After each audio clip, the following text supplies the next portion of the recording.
بسم الله الرحمن الرحيم. إذا وقعت الواقعة ليس لوقعتها كاذبة خافضة رافعة. إذا رجت الأرض رجا وبست الجبال بسا فكانت هباء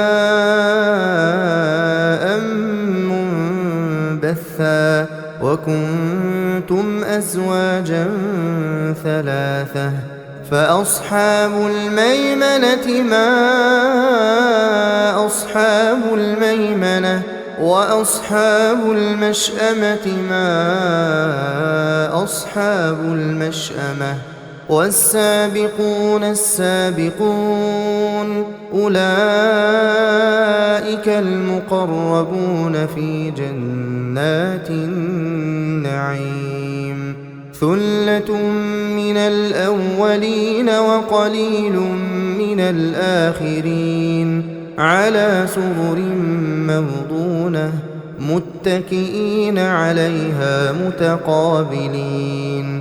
يطوف عليهم ولدان مخلدون بأكواب وأباريق وكأس من معين لا يصدعون عنها ولا ينزفون وفاكهة مما يتخيرون ولحم طير مما يشتهون وحور عين كأمثال اللؤلؤ المكنون جزاء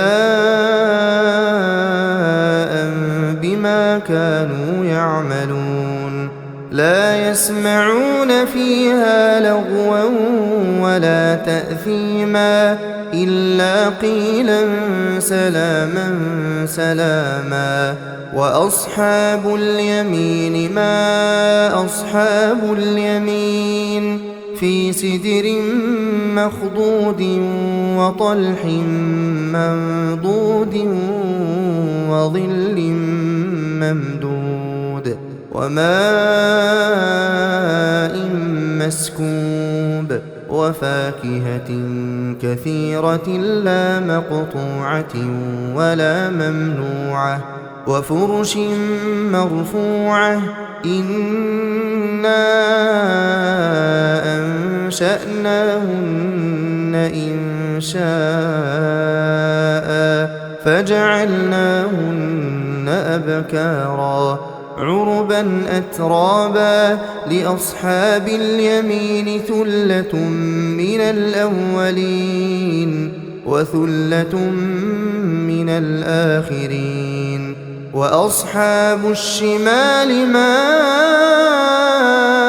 أصحاب الشمال في سموم وحميم وظل من يحموم لا بارد ولا كريم. إنهم كانوا قبل ذلك مترفين وكانوا يصرون على الحنث العظيم وكانوا يقولون أئذا متنا وكنا ترابا وعظاما أئنا لمبعوثون أو آباؤنا الأولون. قل إن الأولين والآخرين لمجموعون إلى ميقات يوم معلوم. ثم إنكم أيها الضالون المكذبون لآكلون من شجر من زقوم فمالئون منها البطون فشاربون عليه من الحميم فشاربون شرب الهيم. هذا نزلهم يوم الدين نحن خلقناكم فلولا تصدقون. أفرأيتم ما تمنون أأنتم تخلقونه أم نحن الخالقون نحن قدرنا بينكم الموت وما نحن بمسبوقين على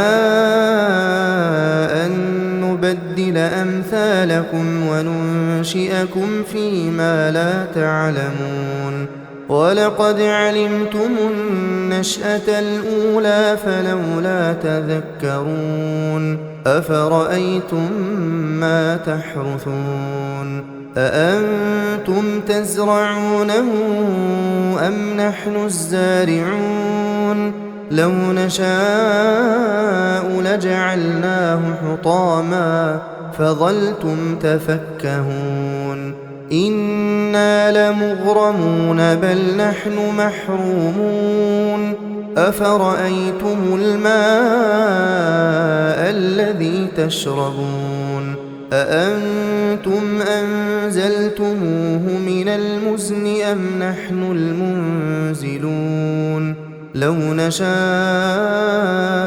جعلناه أجاجا فلولا تشكرون أفرأيتم النار التي تورون أأنتم أنشأتم شجرتها